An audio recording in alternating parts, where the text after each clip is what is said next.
यहाँ पर मूवी के स्टार्ट में हम कुछ चोरों को देखते हैं जो कि दो एक्स को चुराने की कोशिश करते हैं। मूवी शुरू होती है और जो कि हमें एक जनरल और उसकी मलिका की लव स्टोरी के बारे में बताती है। वैसे तो हम देखते हैं कि ये नॉर्मल लव स्टोरी है जहाँ पर दोनों को मार दिया जाता है, लेकिन इस स्टोरी की सबसे बड़ी मिस्ट्री है 3 गोल्डन एग्स। पता चलता है कि शादी वाले दिन उस जनरल ने मलिका को 3 गोल्डन एग्स दिए थे।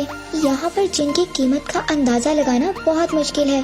सालों तक लगता था कि ये बस अफवाह है, लेकिन फिर कुछ टाइम के बाद लोगों ने 2 एग्स को ढूंढ लिया था, लेकिन तीसरा एग कहाँ है ये अभी भी एक मिस्ट्री है। लेकिन उन 2 एग्स में से एक एग को मार्केट में बेच दिया गया और दूसरा एक म्यूजियम में है। आगे हम एक आदमी को नकली गोल्डन एग बनाते हुए देखते हैं और फिर नेक्स्ट सीन में हम देखते हैं कि FBI की टीम म्यूजियम में आई है जहां वो गोल्डन एग रखा हुआ है और उन्हें FBI की टीम को लीड कर रहे होते हैं 2 ऑफिसर। यहाँ पर हम जॉन और उनकी पार्टनर को देखते हैं और यहाँ पर उनकी पार्टनर म्यूजियम के मैनेजर को फौरन म्यूजियम खाली करने का कहती है, क्योंकि उन लोगों की इंफॉर्मेशन के मुताबिक चोर उस एग को यहाँ से चुराने वाला है जो कि इस म्यूजियम में रखा हुआ है।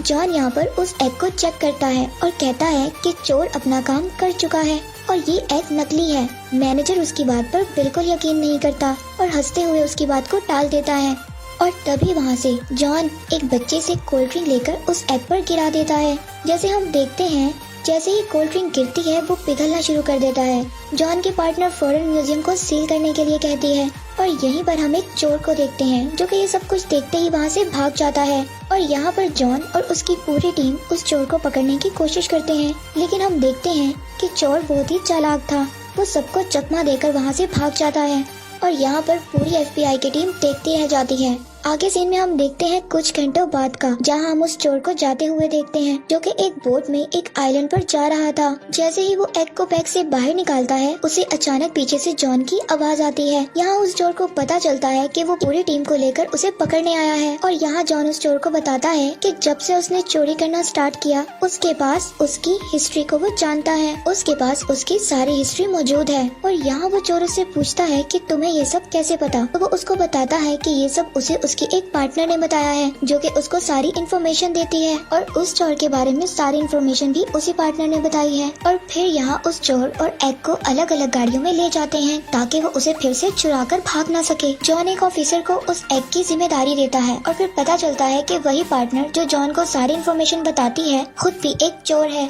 वो असली एग को नकली एग से तब्दील कर देती है और फिर वहाँ से बचकर निकल जाती है। और फिर आगे का सीन कुछ घंटे बाद का दिखाया जाता है जहाँ जॉन की पार्टनर बताती है कि गाड़ी में मिला एग नकली था और वो बताती है कि उसको शक है कि इन सब में जॉन का हाथ है। जॉन उसको बहुत समझाने की कोशिश करता है लेकिन वो उसे अरेस्ट करके जेल में डाल देती है। हम देखते हैं वो जेल पहाड़ों के दरमियान है और यहाँ वो देखता है चोर भी इसी जेल में मौजूद है। वो चोर जॉन को देखकर बहुत खुश होता है और आगे वो चोर उस जॉन को बताता है कि इजिप्ट के एक बिलियनर ने एक शर्त रखी है कि वो अपनी बेटी की शादी में 3 गोल्डन एग्स गिफ्ट करना चाहता था और जो भी ये काम करेगा वो उसे हैवी अमाउंट देगा।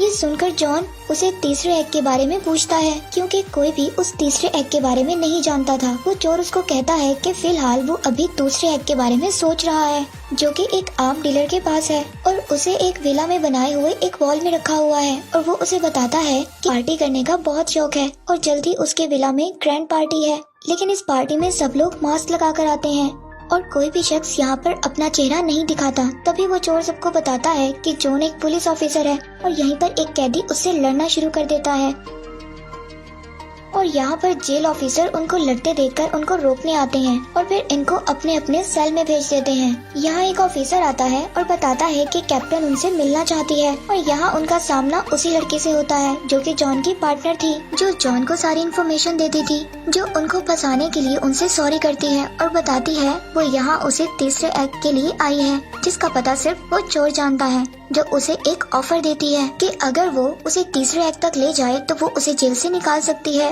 और साथ ही 10% का शेयर देने का भी बोलती है। लेकिन वो चोर उनको मना कर देता है और पेशक उनको वहीं छोड़कर चली जाती है। आगे जॉन उस चोर को बताता है कि वो उसे पकड़कर खुद को बेगुनाह साबित करना चाहता है और वो उससे कहता है कि अगर तुम मेरा साथ दो तो दोनों का मकसद पूरा हो सकता है। रात को जॉन उस चोर को उस पार्टी के बारे में याद दिलाता है और उन्हें यहाँ से निकलने के लिए जल्दी कुछ प्लान करना होगा।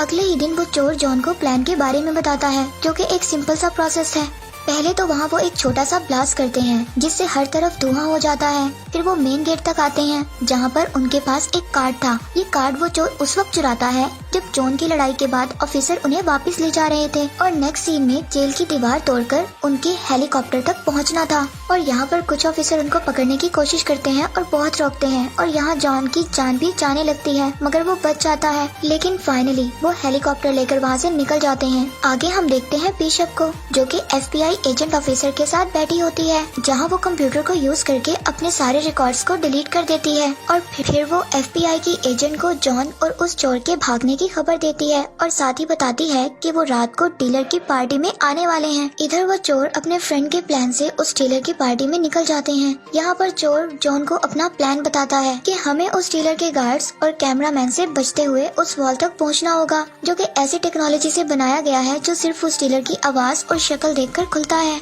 और फिर वो बताता है कि उस वॉल के डोर पर एक सीक्रेट पासवर्ड भी है जिसके लिए उन्हें उसका फोन और थंबप्रिंट भी चुराना होगा। आगे का सीन पार्टी का है जहां हम देखते हैं वो दोनों पार्टी में किसी भी तरह आ जाते हैं। वो चोर जॉन को कहता है कि तुम मोबाइल चुराना और मैं किसी भी तरह थंबप्रिंट का इंतजाम करता हूँ। तभी वहाँ जॉन को बिशप दिखाई देती है। चोर इसको मना करता है कि वो उससे मिलने नहीं जाए मगर जॉन उसको डांस ऑफर करता है ताकि वो डीलर जेलस फील करे और इधर आ जाए और फिर ये उसका फोन चुरा ले। और होता यही है और जॉन चालाकी से उसका फोन चुरा लेता है और पता चलता है कि वो चोर भी उसका थंबप्रिंट लेने में कामयाब हो गया था। फिर वो गार्ड से बचते हुए उस डीलर के बेडरूम में आते हैं और उसके फोन और थंबप्रिंट की मदद से उस डोर को खोल लेते हैं। इससे पहले वो अंदर आ जाए उन्हें पकड़ने FBI की एजेंट आ जाती है लेकिन जॉन उस FBI की एजेंट को धक्का देकर उस चोर के साथ अंदर चला जाता है। यहाँ उन्हें वो एग दिखाई देता है और साथ ही बिशप भी दिखाई देती है जो कि पहले ही वहाँ मौजूद थी। फिर उनके बीच एक लड़ाई शुरू होती है जहाँ ये दोनों बिशप का मुकाबला नहीं कर सकते। वो इन्हें पकड़ लेती है। तभी वो डीलर अपने गार्ड्स के साथ आ जाता है और फिर यहाँ पता चलता है कि बिशप उसके साथ मिलकर काम कर रही थी और ये सब उनका प्लान था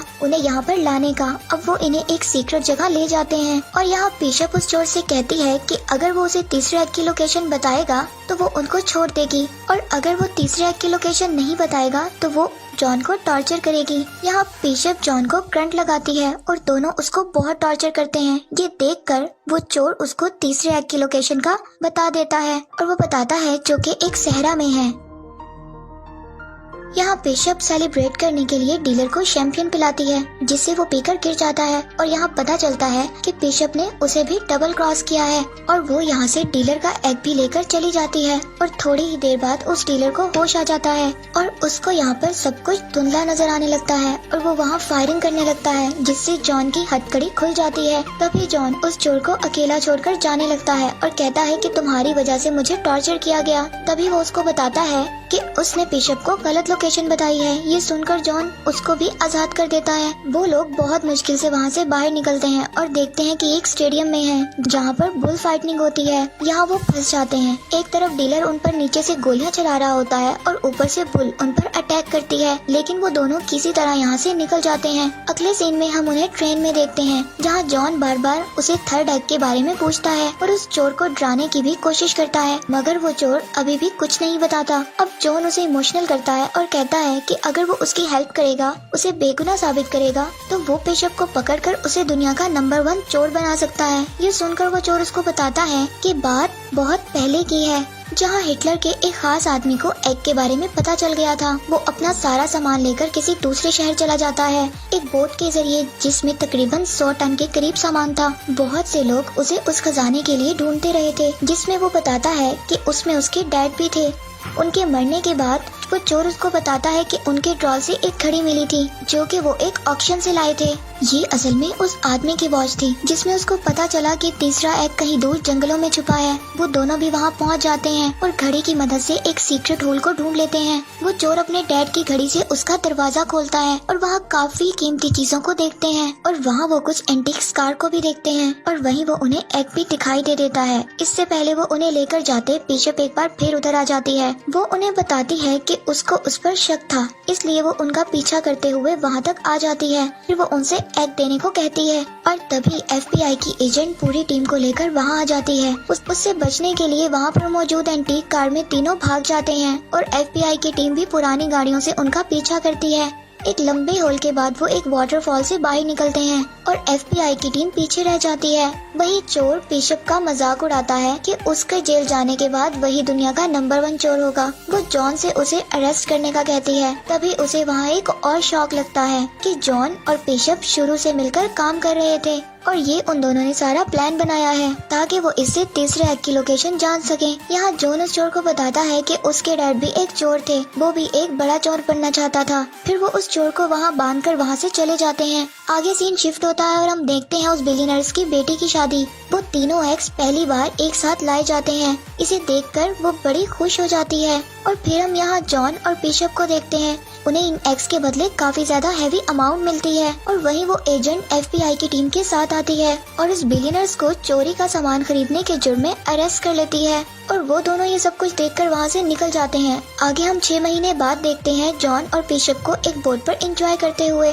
तभी वो चोर उधर आ जाता है और वो दोनों उसे देखकर हैरान हो जाते हैं। वो उनको बताता है कि FBI की टीम ने मुझे अरेस्ट कर लिया था और वो दोबारा मुझे वहाँ जेल भेज रहे थे, मगर मैं वहाँ से भागकर निकल आया और इधर आ गया। आगे वो बताता है कि मैंने उस FBI की एजेंट को हैवी अमाउंट की लोकेशन दे दी है, अब तुम मेरी तरह बिल्कुल खाली हाथ हो। फिर वो उन्हें कहता है कि मेरे पास एक और प्लान है जिस पर तुम्हें मेरे साथ मिलकर काम करना होगा। अगर तुम ऐसा नहीं करते तो वो FBI की एजेंट तुम्हें अरेस्ट कर लेगी। जॉन पहले मना कर देता है लेकिन फिर दोनों मान जाते हैं और उस एजेंट के आने से पहले वो वहाँ से निकल जाते हैं। आगे हम उन्हें दूसरे शहर में देखते हैं जहाँ वो नई चोरी के लिए तैयारी कर रहे थे और यहीं पर मूवी एंड हो जाती है।